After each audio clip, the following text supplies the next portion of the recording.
Okay, let's continue. Some past exams are available. If you like to look at past exams, I will mention explicitly the page.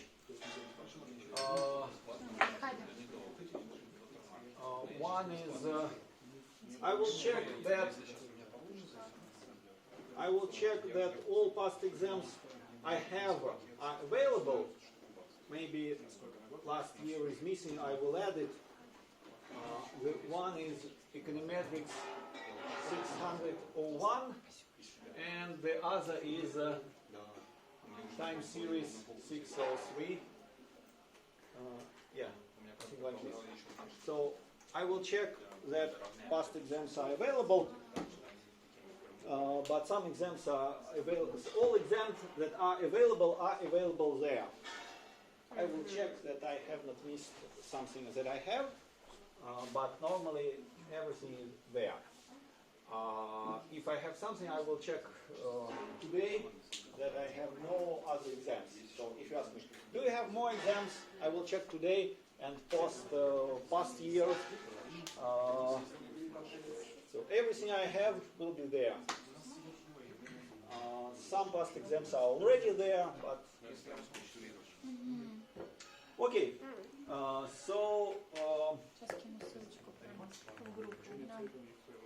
What else? Yeah, let's continue with this exercise. So what is the distribution of yt plus 1 given yt, yt minus 1, yt minus 2, and so on?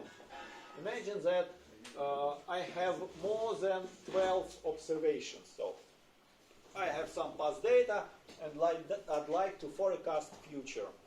So if I look at this equation I have written, I may rewrite it like yt plus 1 equals to what?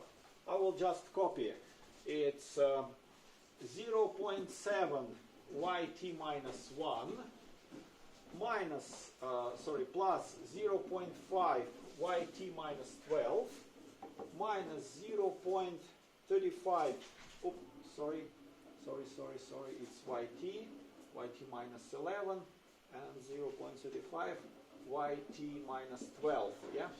Because it's minus 13, but it's t. So if I have t plus 1, it will be t minus 12. What else should I mention? У вас съемка не идет.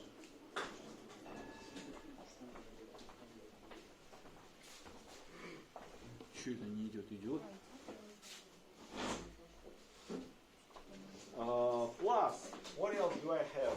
I have ut in this equation. It will be ut plus 1 because I'm writing the equation for t for the moment t plus 1. So I just copy this equation for future yt plus 1. And what else do I need to add? I have minus 7. I have these terms. And if you remember, original equation was 1 minus what? Remember, 1 minus, what was the original equation? 1 minus 0.7 L times 1 minus 0.5 L to the power 12 times yt minus 7 equals to yt. That was the original equation. So if I replace, when I try to apply lag on constant, I just may remove it and replace it by 1. When you apply lag on constant, the good rule L times 7 is 1 times 7. Yesterday, 7 was 7. So if you apply this on 7, it will be 0.3 multiplied by 0.5, it will be 0.15. So plus 7 times 0.15. So I have equation for future yt plus 1 given past information and future shock. Okay? Future noise. So I have just simplified this equation. Is it okay? Or do you have questions? So do you remember how I can obtain how I obtained this equation? Who remembers how I obtained this equation? From lag equation. I have just multiplied them. Yeah? Okay, how I obtained that equation from this one? Which one? I have equation with lead first, equation without lead second, and equation for future yt plus 1. How I obtained the third equation from the second? You add 1 Yeah, I to shifted. add to each of the Yeah, I shifted time index, and I have simplified these constants. I have multiplied them and ended. Okay. Serious mathematics. Yeah. Okay. Now I can write conditional distribution. If I know all these values, if I know y1, y2, y3, yt, if these are known fixed constants for me, yeah, then what is random in yt plus 1? If I have information about past y1, y2, yt, what is random here? What is not fixed really in this expression? What is fixed in this expression and what is not fixed? This is fixed values. These I know. I have information about them when I'm making forecasts. Making one step ahead forecast. What is fixed, what is not fixed here? What is known, what is unknown?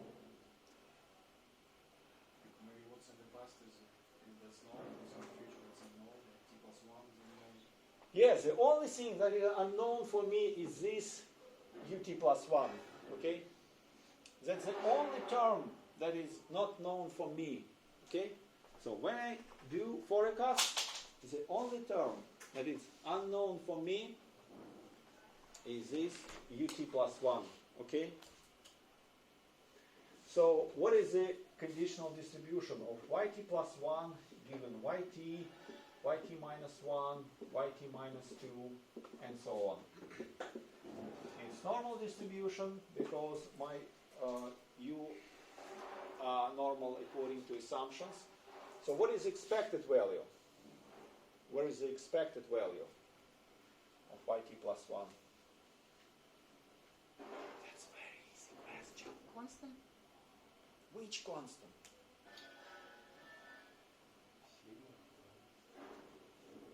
Oof. Once again. 7? No? No. First it's 7 multiplied by 0.15. But it's conditional distribution. These are constants for me. Where is the expected value conditional? It's everything except ut plus 1. Yeah. Yeah! Kosoka! Okay, once again, this is the expression for yt plus 1. I have known fixed random variables. What is known for me? This is known. This is, I know this. I have this value in my data. Okay? I have that value in my data because it's past value. I have past values about y. I observe them to make future forecasts about future. I have some past data. So this is known for me. That is known for me. That is known for me. This is 7 is always 7. 7 I can calculate on calculator. Yeah. What is unknown for me? This guy is unknown for me. Okay. And according to my assumptions, this random variable ut plus 1 is independent of what I know. Okay? The third assumption says that this random variable is independent of what I know. Okay? Yeah? So I have two parts in the expression for the future value of y. The part that I completely know, and the part that is not correlated with my information. And the more I have assumption about this ut plus 1, ut plus 1 is normally distributed with mean 0 and variance sigma squared. So what is the source of variance?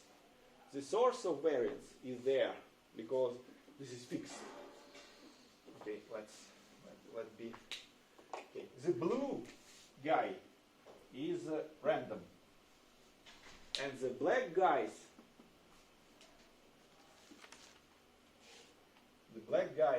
are fixed constants.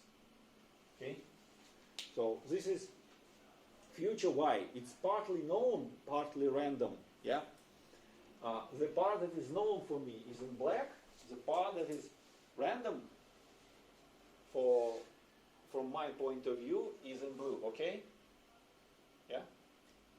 So what is the variance? So we need to calculate conditional expected value and conditional variance.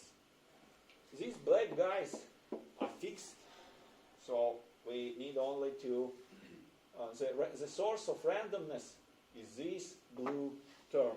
Okay.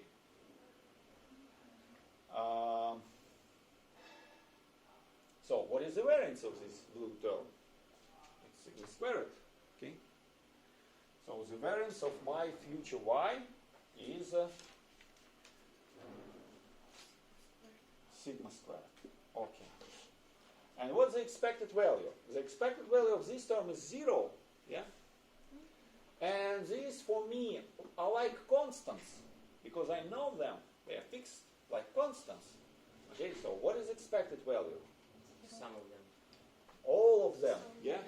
Enters expected value. So it's 0.7 times yt plus 0.7 yt minus 1 minus 0.35 yt minus 12 plus 7 times 0.15. Okay, so this is expected value conditional and this is sigma squared. So it's a way to do predictions. So if I'd like to make 95 predictive interval, so in this case, if I'd like to make 95 predictive intervals, my predictive interval for yt plus 1 will be from expected value minus 2 roots of variance. So I will write it like this. Expected value of yt plus 1 given all that I have minus 1.96 square root of variance of yt plus 1 given all that I know up to expected value of yt plus 1 given all that I know plus 1.96 times square root of variance of yt plus 1 given all that I know. Yeah? This is a construction of predictive interval. The conditional expected value is here. The variance is there. Okay. Let's do the same thing for two-step ahead forecast. Let's do the same thing for two-step ahead forecast.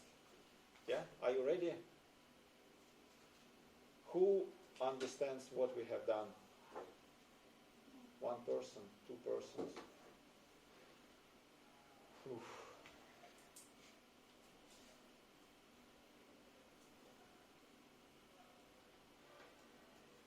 Может, задакаем сразу 10 ставить? Ладно, 8. 8, ладно.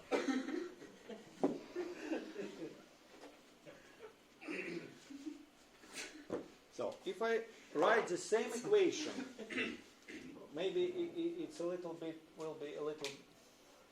Okay, let's try to do it. Okay, what do I need? I need to make two-step ahead forecast. So I need an equation for yt plus 2. And I need to write it in a form that contains only what I know. So I need to write yt plus 2 using two terms. One term that is known for me. So it should contain some numbers of yt, some number of yt minus 1, plus future noises, future random noise. So it may contain some yt plus 2 and some yt plus 1. Okay, so my goal is to decompose yt plus 2, the value after tomorrow, into two terms. Term that is known for me, that contains only information I have, and future noises. Okay? So yeah. And in this equation, we know one yt plus 1, yeah? Or No. We live at moment t. We can predict yt plus 1 using this formula, but we don't know it, because if we know yt plus 1, so it's one step ahead forecast. But we are speaking about 2 step ahead forecast. What does it mean? 2? 4 неизвестных. Why 4? Yt plus 1. Yt plus 1 is known. The coefficient before yt plus 1 is not known. And So true.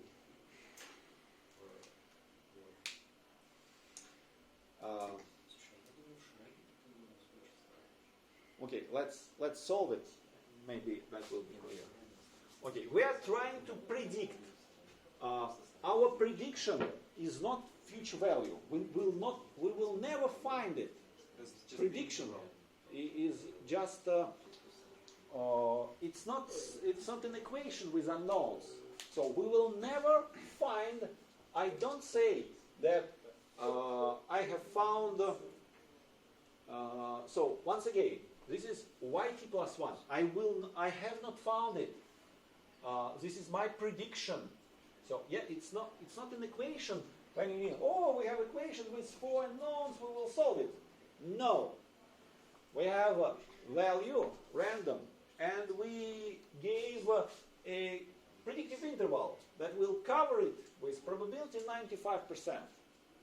But that's not an equation with unknowns. We will not find it like, let's find exact value. Okay, let's use this equation twice. So I will write equation for yt plus 2. What's the equation for yt plus 2? What's the equation for yt plus 2? Yt plus 2 is 0.7 times yt plus 1 plus 0.5 yt minus 10 minus 0.35 yt minus 11 plus ut plus 2 plus 7 times 0.15.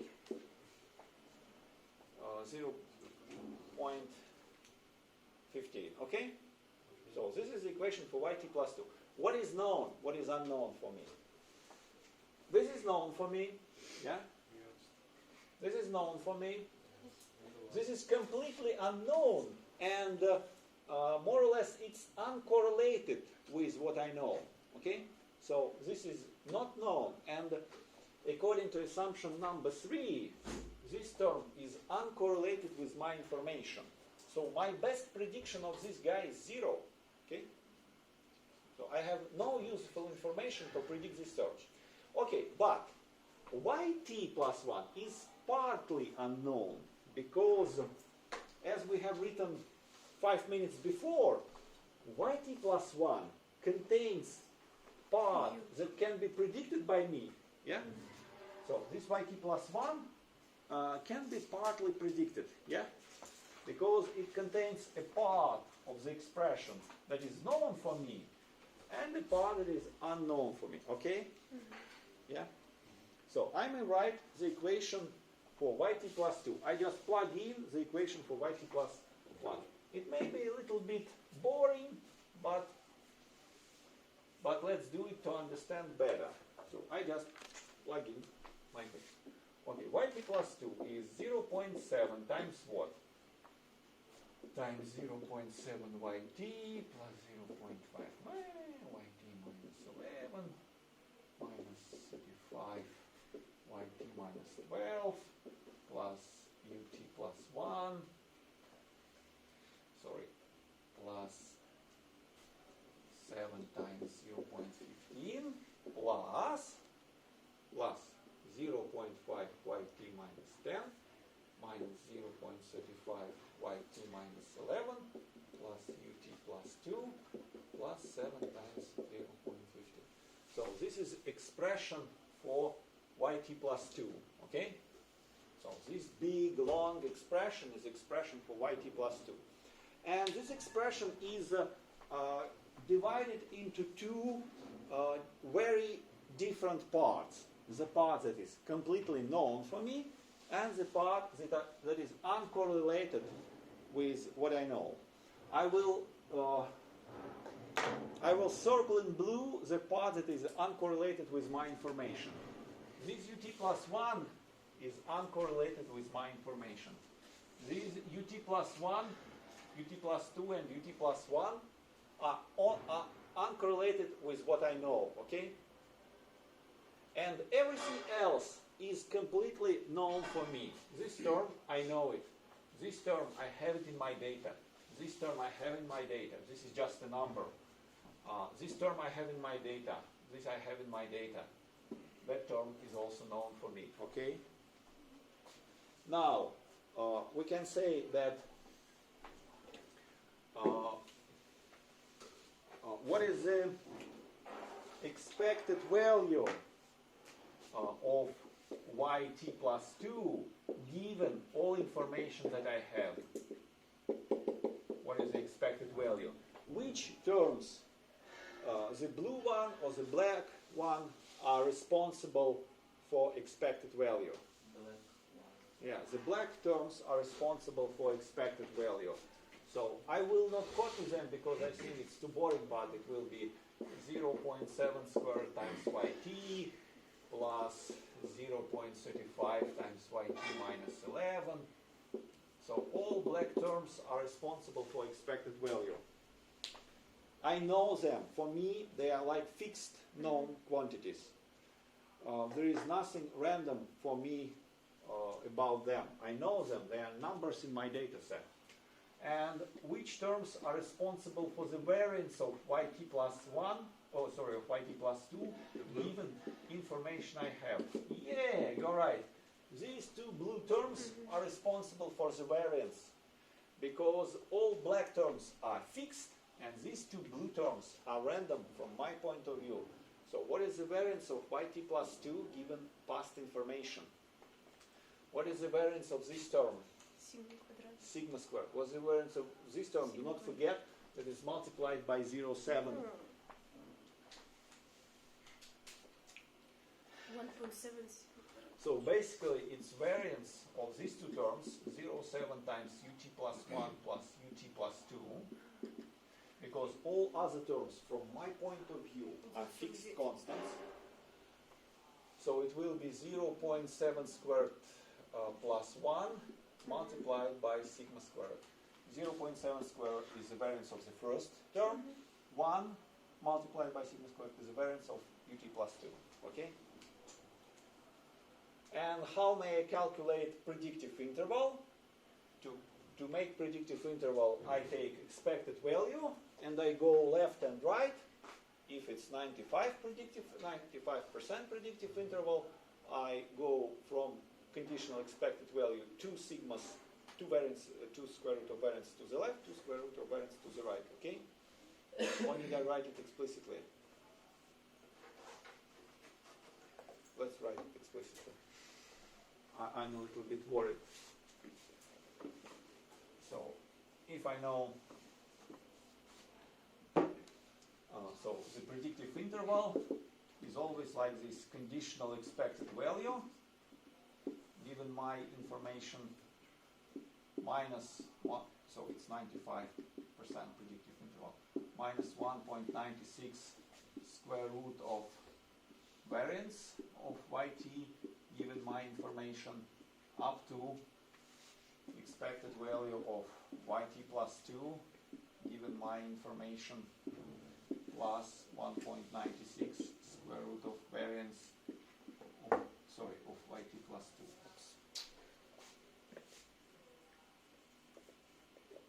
Variance of yt plus 2 given my information.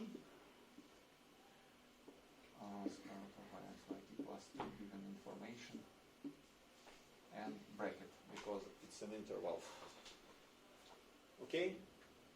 Any questions? So that's how we make forecasts.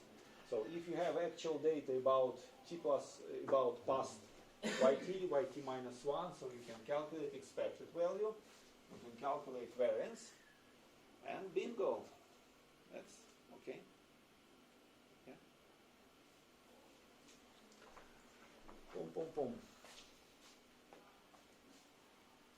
Okay, basically,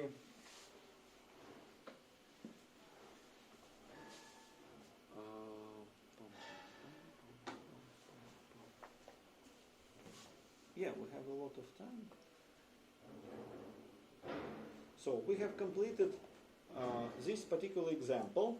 Now we go to general ARIMA, seasonal ARIMA process. When it's general, it's a little bit tough, but roughly the structure is like this. So what is seasonal ARIMA process? Seasonal ARIMA process. It's characterized by small PDQ, big PDQ, and frequency. So M is frequency. I will speak about monthly data. So M is 12 observations per year. That's the easiest. So you may have quarterly data, so you will have M to 4. So it's quarterly data. Or if you have one observation per year, you will have M equal to 1. If you have semi-annual data, you will have M equal to 2. Okay? So M is the easiest component. Yeah? Any questions about M? Okay. Now, let's move to this D and this D. Small d and big D. This is the number of order of difference, and this is order of seasonal difference.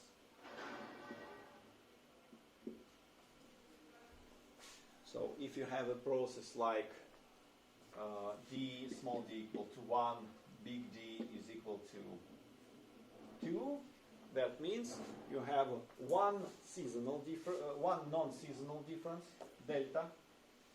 You have two seasonal differences multiplied by actual value of a process. Okay, so you have d equal to 1, seasonal difference equal to 2, so you have delta, 1 delta, 2 seasonal deltas multiplied by yt. Okay, so that's the part. So we have not discussed p and q for the moment, but is the letter d order of difference is clear? For example, if d is equal to 1 and seasonal difference is equal to 0, that means we are speaking about delta yt. Okay?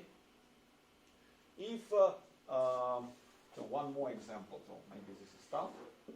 So if d is 0 and seasonal difference is 0, so we are speaking about yt itself, without difference. Okay? If seasonal difference is 2, seasonal difference is 0, or non-seasonal difference is 2, we are speaking about which process?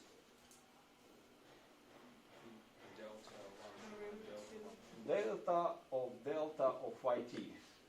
Okay? Okay?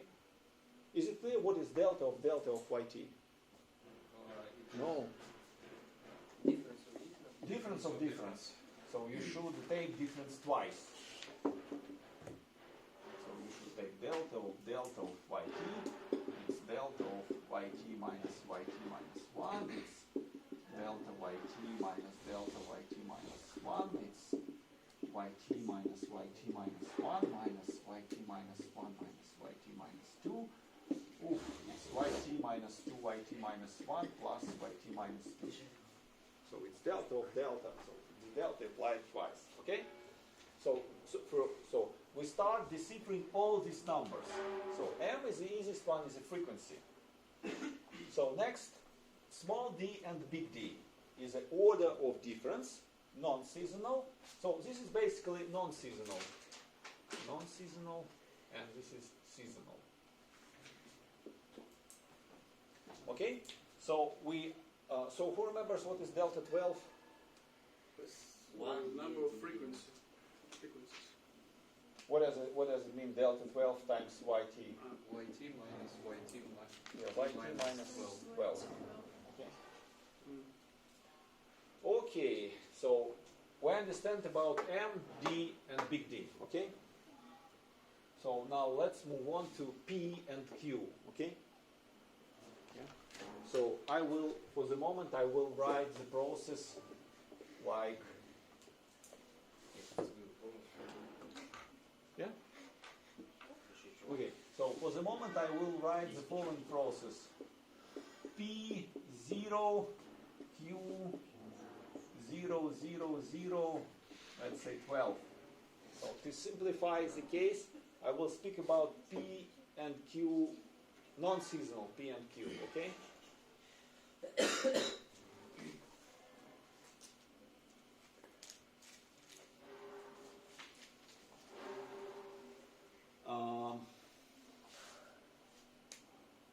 So it's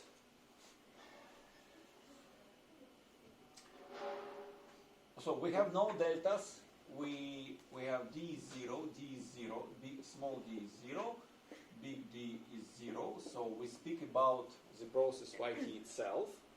So it's some kind like yt minus mu is multiplied by polynomial of order p of L equals to polynomial of order q of L multiplied by ut. Okay, poly means polynomial. Okay, so what does it mean?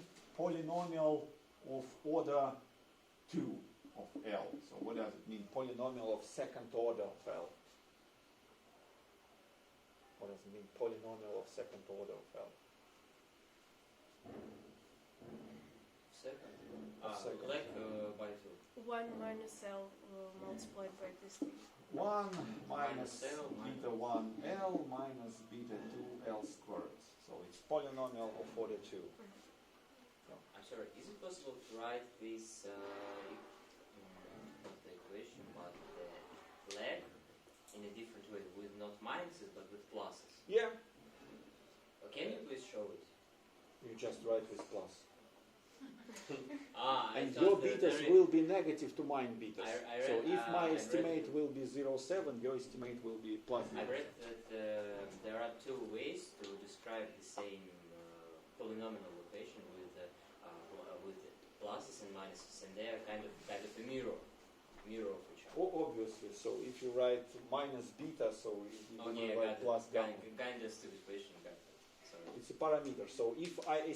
in this form I estimate, so it's a little bit more or less traditional to write with minus for the left side and for plus for the right side, because when you move all terms to the right side, they will be with pluses. So it's a matter of tradition. So this, so like polynomial for the 1 of L, it's 1 minus beta 1 L. Polynomial, I'm lazy to write of order 3, but you can guess 1 minus beta 1L. Okay? For the right side, we normally write with plus, that is tradition. So, we write polynomial of order 2 for the right side, we normally write 1 plus, alpha 1L plus alpha 2L squared. Okay, so let me classify a model. Small exercise, a stupid small exercise. If I have a model like this, 1 minus 0.7 times L times delta of yt equals to 1 plus 0.5 times L plus 0.7 times L squared times y times ut. So how should I classify this process? So do I have a non-seasonal lags? Non-seasonal difference, sorry. Do I have non-seasonal difference? Yes. Do I have difference here? Yes. This is called Yeah. difference. Do I have difference Yeah. there? How many difference there? 1. D is equal to 1. How many seasonal difference? 0. D is equal to 0. Okay. What is the order of this polynomial? First, first order polynomial. Yeah, p is 1. What is the order of that polynomial? Second. Second order. So my process is SARIMA 1, 1, 2, or we have no seasonal part there, or we may write a seasonal SARIMA like 1, 1, 2, 0. We have no seasonal part there. Okay, I may either write that it's simple SARIMA with no seasonality or seasonal SARIMA with no seasonality. Okay, let's consider one more example of equation.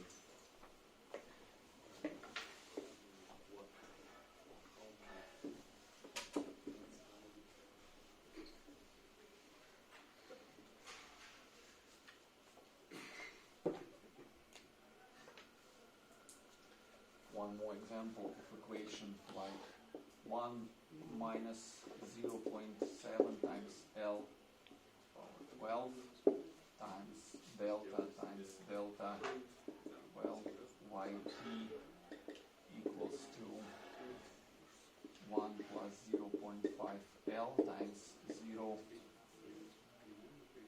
plus minus 0.3 L to the power 12 times ut. Let's classify this process. Do we have non-seasonal difference? Yes. Yes. D is equal to 1. Do we have seasonal difference? Look at the equation. Do we have seasonal difference? Yes. Yes, one. One seasonal difference. Here it is. It is seasonal difference. Which is non-seasonal difference. Just a second. Non-seasonal difference. Okay. This is seasonal difference. This is non-seasonal difference. So number of how many seasonal? One. 1. What is the so this is seasonal polynomial or non-seasonal polynomial? Non-seasonal. Okay. What is 12 is it's like previous months, the same months of previous year. So what is the order of this polynomial? So it's a polynomial, yeah, it's first order polynomial, but of leg power 12. Yeah, but it's first order polynomial. You have one parameter here. So if in real life we ask computer to estimate this model, so we okay, so it's a polynomial on delta 12 yt equals to polynomial of first order of L times polynomial of first order of L to the power 12 times ut. Okay? So in this case, this is seasonal P, this is Q, and this is seasonal Q. And so this model is called, so the name of this model is seasonal SARIMA 0, 1, 1, 1, 1, 1, 12. Okay? Any questions? No? Okay.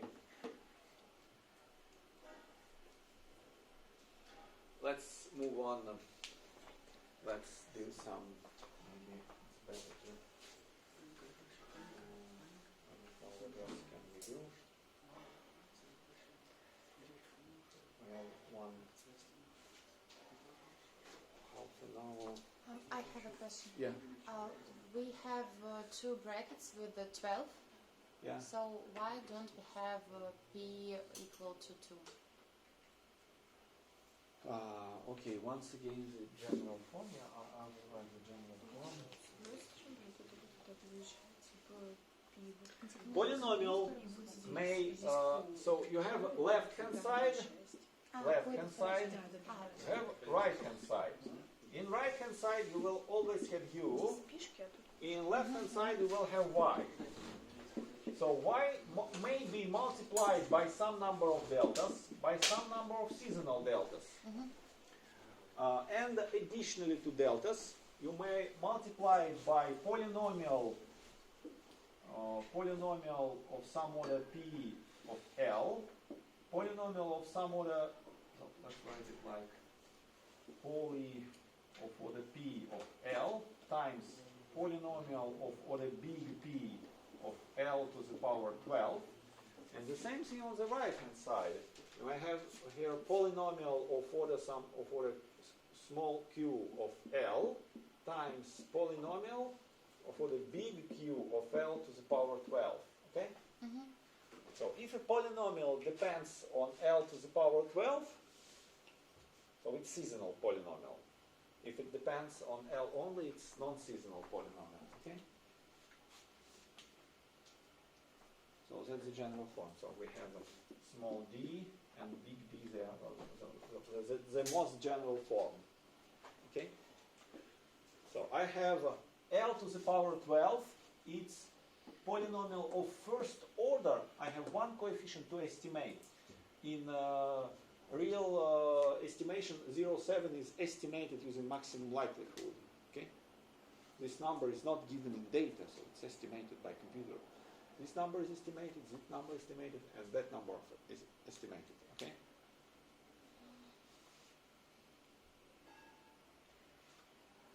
And okay, so we have discussed the most general form in. For each process, we should be able to make forecasts, and basically we can choose models to estimate. Either we request computer, please estimate me that model, and computer will estimate us that model. Or we may say, computer estimate a lot of models and choose the best one.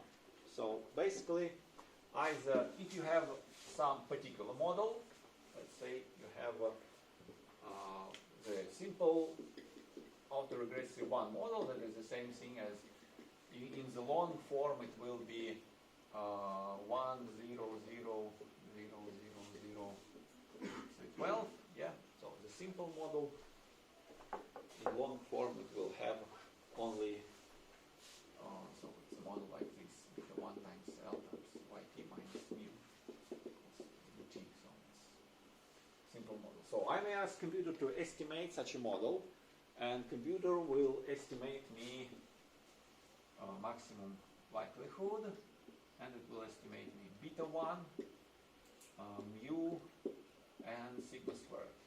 So using maximum likelihood, I will estimate 3 parameters. Or there are some, I will not discuss them in details, but basically there are algorithms to automatically select the class of model. So I can estimate for autoregressive process of order 1, I need 3 parameters to estimate. For other models, I may need more parameters to estimate. Yeah, maybe let's make a break and let's estimate some models. Okay, let's make a pause and I think I will show you how we estimate various models. Let's make a small break. I hope that I have